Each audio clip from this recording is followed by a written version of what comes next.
malarkey.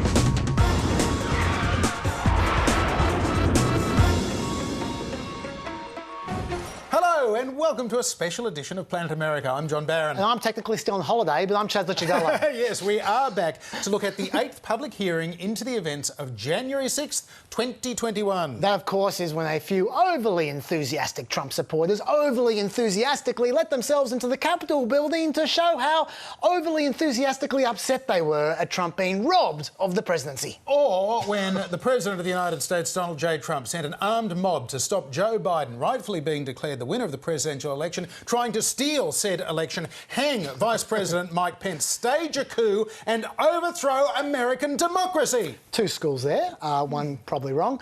It all depends on who you ask, though. This is a House committee made up of 7 Democrats and just 2 Republicans in this case, Liz Cheney and Adam Kinzinger. The Republicans were offered more places than that, but they put forward some, shall we say, extremely pro-Trump members. Didn't go down too well. The attempt at bipartisanship quickly fell apart. As everything does in America these days. So, Donald Trump and his supporters have been calling this whole House process a witch hunt, a kangaroo court, etc., etc. Although, to be fair, most of the witnesses that have been brought forward are Republicans, and the Vice Chair of the committee, Liz Cheney, is as Republican as you possibly can get. She's the daughter of former Vice President Dick Cheney, and she has played a very prominent and important role in this. That's true, although the critique has obviously gotten to Liz Cheney because she referred to it a few times, and the other day she actually tried to reach out directly to Republicans on this exact point.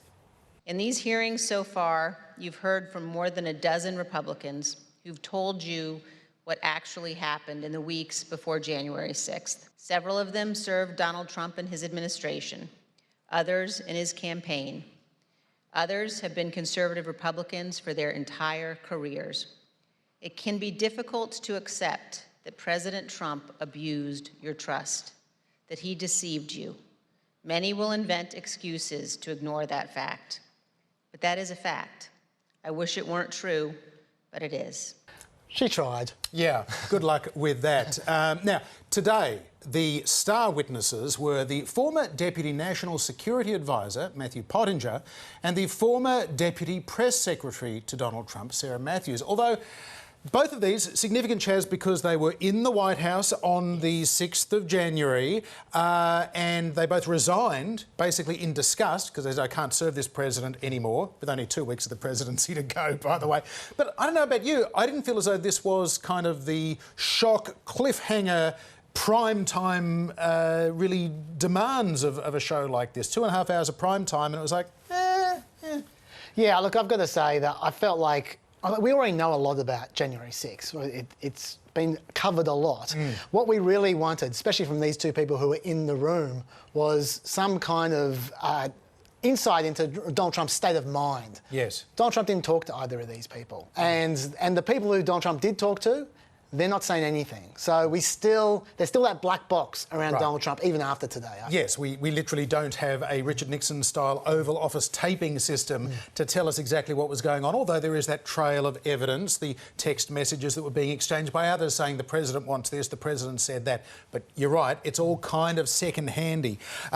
One thing, though, that I think they did very effectively today, which was to remind us of what we all knew, even back here in Australia on the 7th of January 2021, when we saw those events unfolding, the brutal sort of medieval violence that was inflicted that led to the deaths of 5 people as a result of that. But also, today we heard for the first time the panic in the voices of the trained professionals, the Secret Service detail who were guarding Vice President Mike Pence, who was in the Capitol building, to preside over the certification of the election result. That's why it was happening on that day.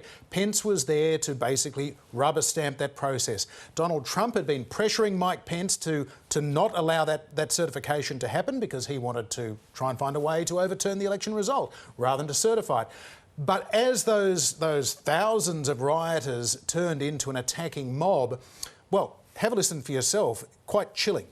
They are on the 2nd floor, moving in now. We may want to consider getting out and leaving now. Copy? Will we encounter the people once we make our way? There's 6 officers between us and the people that are 5 to 10 feet away from me. Stand by, I'm going down to evaluate. Go ahead. We have a clear shot if we move quickly. We got smoke downstairs set by unknown smoke set downstairs. by the protesters. Is that route compromised? There is smoke, unknown what kind of smoke it is. Copy. Clear, we're coming out now, all right? Make a way. The members of the VP detail at this time were starting to fear for their own lives. There was a lot of yelling, a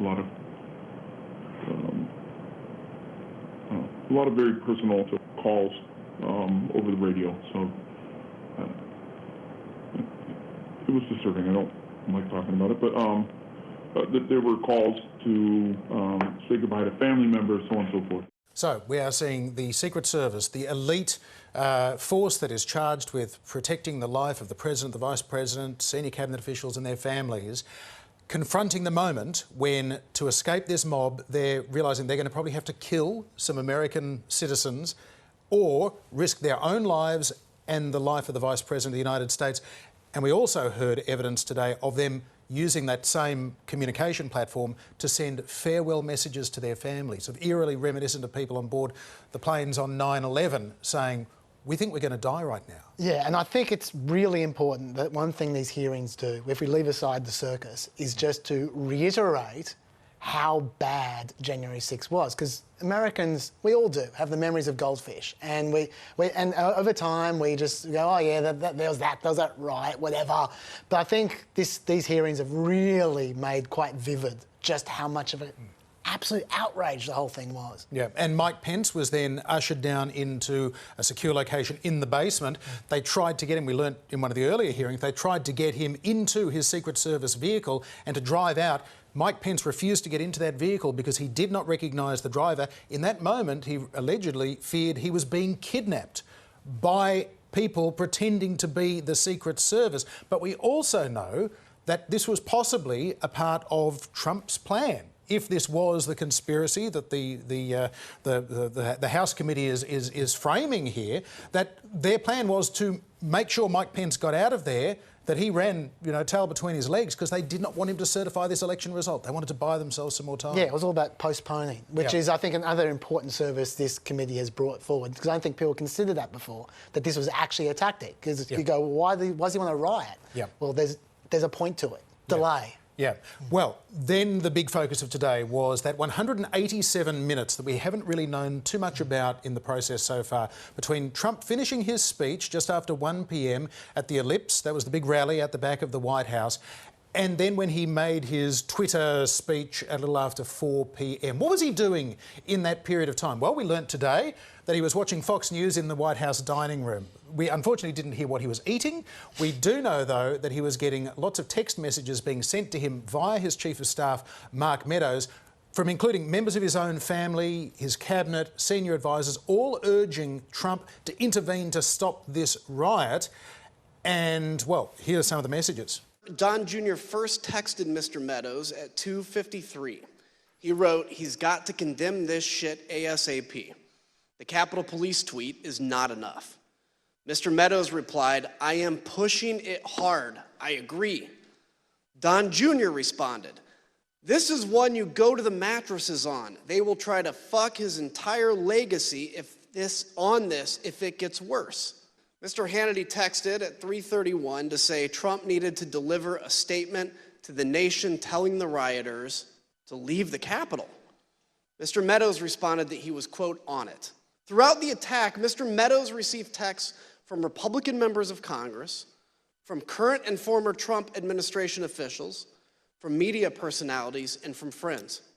Now, that's all extremely interesting and useful for the historical record. But the question remains, they were telling him to do something and he was doing nothing. Why? That's the critical question. Now, we talked about the delay already. And by the way, there is evidence for that was his intention, because after the riot, his people were still trying to get the electoral count postponed. Yeah. So that clearly was a tactic, right? Yeah. But what was Trump thinking? We've read a lot of gossip about how he enjoyed it and how he thought, oh, these people love me, and he was basking it. But we haven't seen evidence of that. That's just gossip, right? The closest that these hearings came to getting some kind of insight, and this is a very hearsay-ish kind of insight, was from Sarah Matthews, who did not speak to Trump, but Kayleigh McEnany did speak to Trump and then spoke to Sarah Matthews about when they tried to compose a tweet with Trump. This is what happened. So she looked directly at me and in a hushed tone shared with me that the president did not want to include any sort of mention of peace in that tweet, and that it took some convincing on their part, those who were in the room. And she said that there was a back and forth going over different phrases to find something that he was comfortable with. And it wasn't until Ivanka Trump suggested the phrase "stay peaceful" that he finally agreed to include it. Okay, so that's an insight to his state of mind. Yeah. He did not want to use the word peace to dissuade the rioters. Yeah.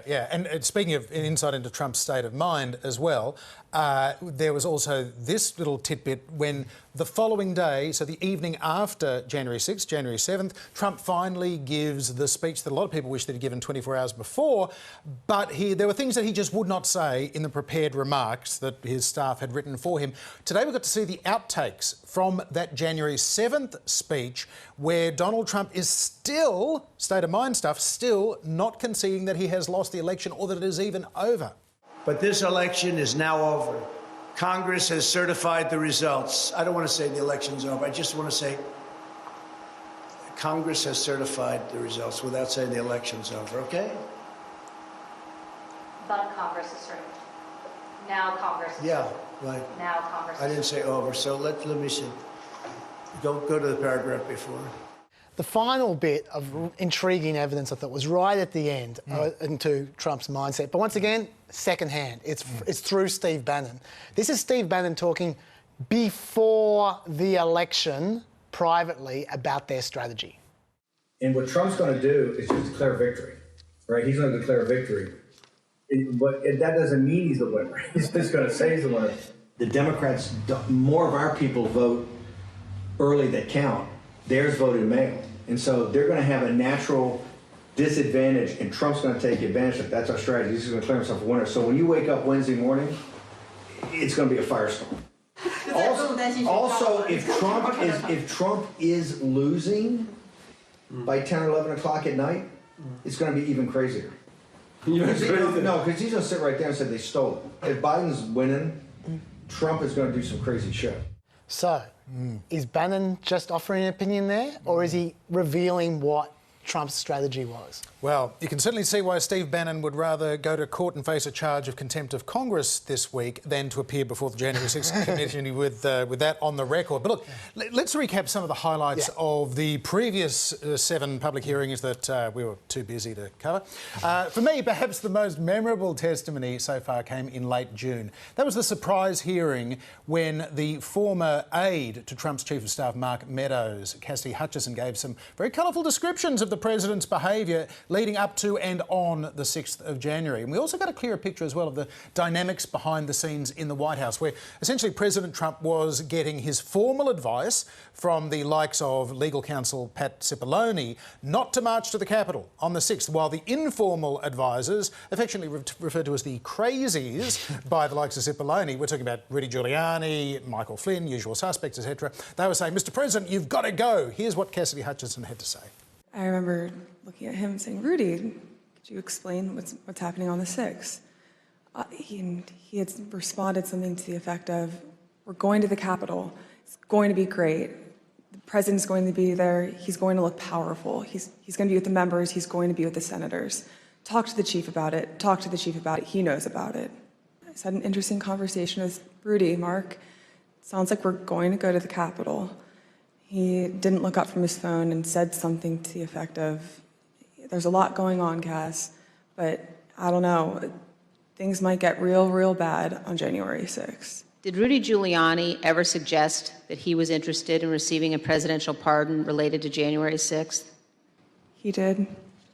Ms. Hutchinson, did White House Chief of Staff Mark Meadows ever indicate that he was interested in receiving a presidential pardon related to January 6th? Mr. Meadows did seek that pardon, yes, ma'am.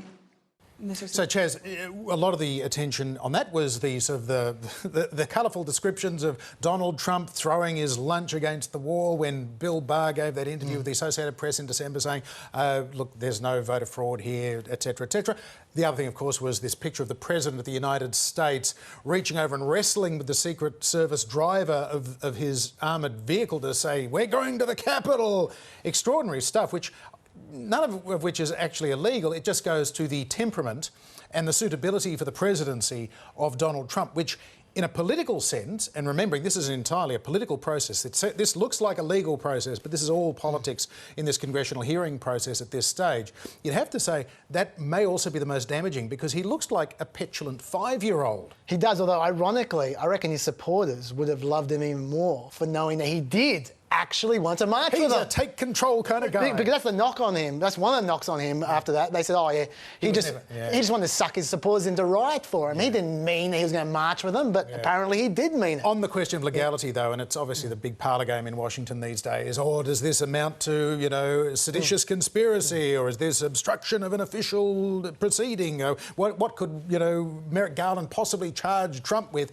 The very fact that at the end there, Cassie Hutchison talks about the fact that both Rudy Giuliani and Chief of Staff Mark Meadows were very, very keen to secure a pardon for what they did on January the 6th, 2021. That, more than anything else, says, well, they thought they'd broken the law, so, try and give me a pardon. And that Trump then did not pardon them. He said, yeah, nah. I got to say, on that day, I thought the most damaging from a legal perspective testimony was the fact that, and it was a direct, it was not hearsay, it was something that Cassidy Hutchison overheard herself, someone saying, that telling Donald Trump that that there were armed people outside the protest, and Donald Trump saying, Get rid of the metal detectors. Get rid of the metal detectors. Let them in. Right. So that was the first time you go, okay, there's actual concrete evidence that he is neglecting his oath of office. That he knew that they had weapons, they were not a threat to him, but he was happy to send them up to Capitol Hill where he knew they would be a threat to maybe Mike Pence. Having said that, I thought personally, while that was the most sensational day, I thought some of the earlier hearings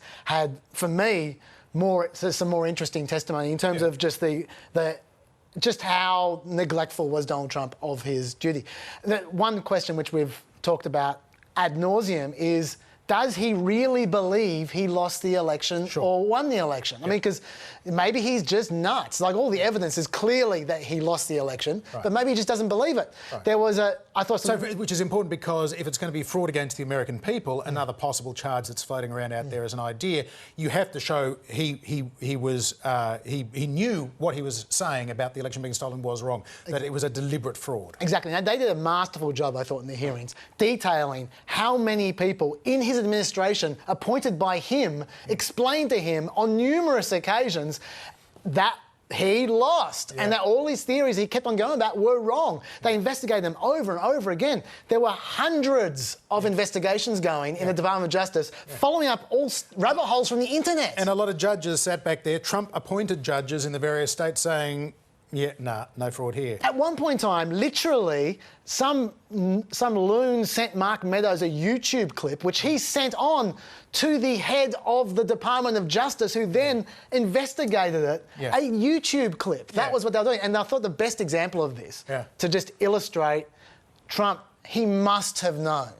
We came from Bill Barr, where Bill Barr went to some serious detail, and forgive me, I'm going to play some of the detail here, of what he told Trump about some of his pet theories. Then he raised the big vote dump, as he called it, in Detroit, and that, he said people saw boxes coming into the counting station at all hours of the morning and so forth. And I explained to him that at that point, I knew the exact number of precincts in Detroit. I think it was 630 something. I said, Mr. President, there are 630 precincts in Detroit, and unlike elsewhere in the state, they centralized the counting process, so they're not counted in each precinct. They're moved to counting stations, and so the normal process would involve boxes coming in at all different hours. So there's nothing. And I said, did anyone point out to you, did all the people complaining about it point out to you, you actually did better in Detroit than you did last time? I mean, there's no indication of fraud in Detroit. I specifically raised the Dominion voting machines, which I found to be among the most disturbing allegations. Disturbing in the sense that I saw absolutely zero basis for the allegations, but they were made in such a sensational way that they obviously were influencing a lot of people, members of the public, that there was this systemic corruption in the system and that their votes didn't count and that these machines controlled by somebody else were actually determining it, which was complete nonsense. And it was being laid out there. And I told them that it was crazy stuff and they were wasting their time on that. Okay, so he specifically debunked 2 separate claims on the particular day. The very next day, Trump recorded this video. Here's an example. This is Michigan. At 6:31 in the morning, a vote dump of 149,772 votes came in unexpectedly. We were winning by a lot. That batch was received in horror. We have a company that's very suspect. Its name is Dominion. With the turn of a dial or the change of a chip, you can press a button for Trump and the vote goes to Biden. What kind of a system is this? So it defies belief that he just completely forgot the conversation he had with Bill Barr. He left out the best bit about the Venezuelans hacking into the voting machines through the internet-enabled thermostats. That was Sidney Powell's great theory. That was another debunking. And honestly, they did this over and over again. They showed a Department of Justice official saying, I explained this to him, and then they showed Donald Trump the next day, invariably recording the video, just reciting exactly the same claim. And that vote dump stuff, of course, we hark back to what Steve Bannon was saying a little bit earlier. That was all a part of the MO that they was going to say. Well, because our on-the-day voting was going to be heavily Republican, the postal voting that came in later, was counted later, was going to be heavily Democratic. And we knew that for months. And we were talking about it for months leading up to it. There was going to be this red wave illusion on the day, and Trump may try and capitalise that based on people's fundamental ignorance of their own voting system. And this is really important because a central part of Trump's case is we just need time to air these allegations so they can be investigated. Well, what these hearings showed is they were investigated over and over again to death within the Department of Justice, which, by the way, it's not even their job to do that. But they did it anyway, and Trump just ignored the results. He ignored the 61 of 62 court cases that he lost. The 62nd didn't really matter.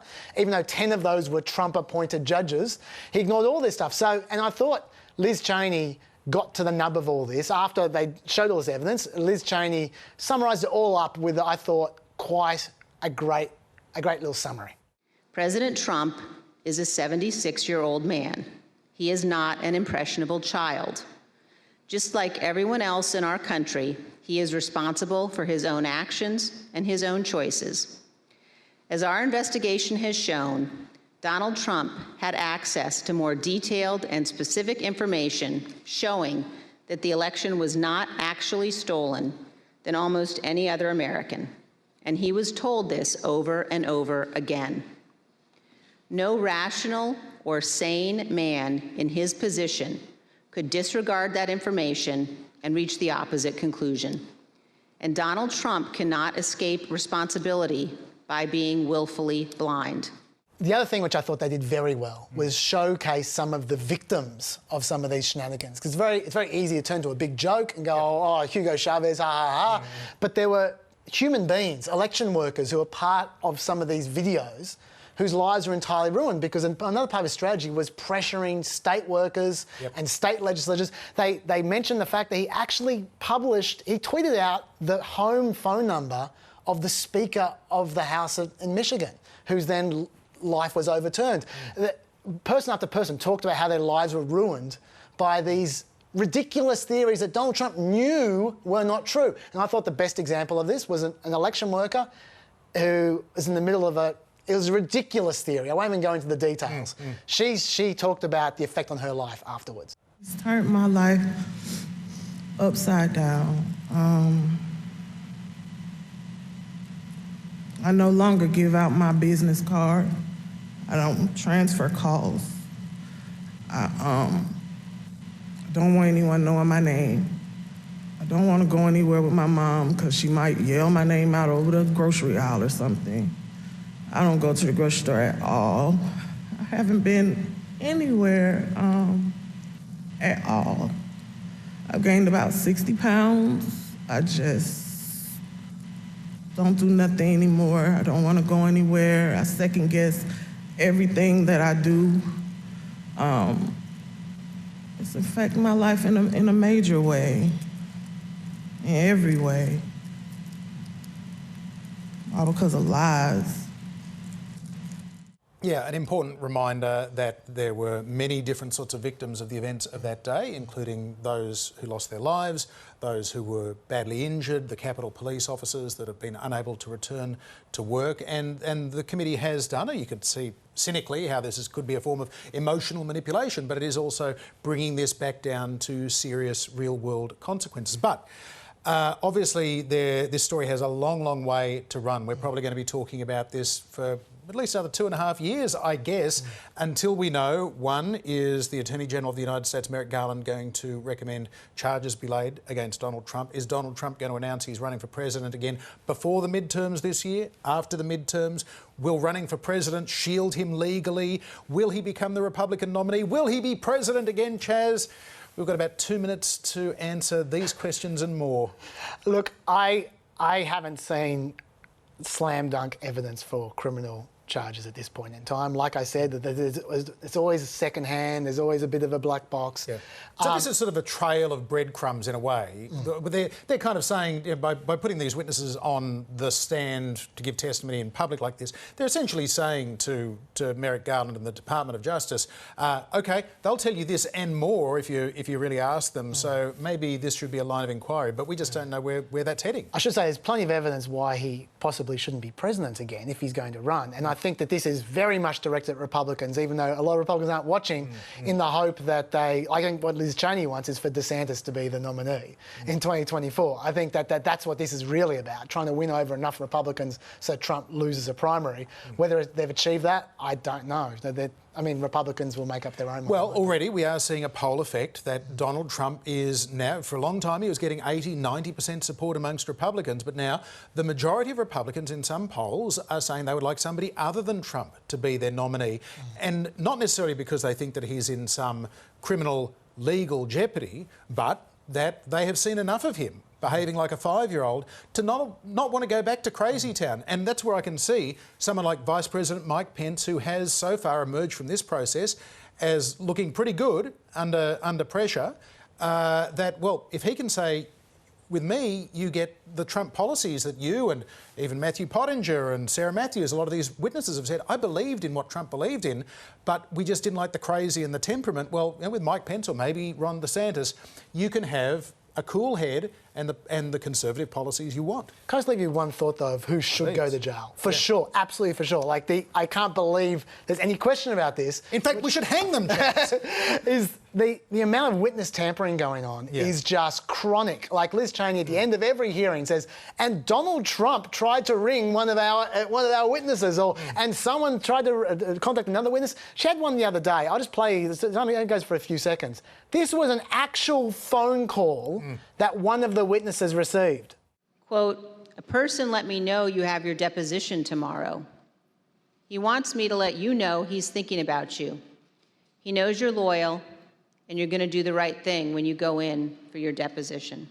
That is what you would expect in a mob trial. Yeah. That's a phone call. That's a direct quote. Yeah. That's enough evidence to throw someone in jail for witness tampering, so they should. I don't know who it was. I don't think it's Trump. Yeah. Whoever it is, they should go to jail. A few people have seen, it's Donald Trump calling, declined, which could actually keep him out of jail just because they didn't take his call. We'll find out in the fullness of time, but that is all for this special edition of Planet America. We are back in September for another season, taking us all the way up to the important midterm elections. Thank you so much for joining us. We will see you very soon. Bye-bye.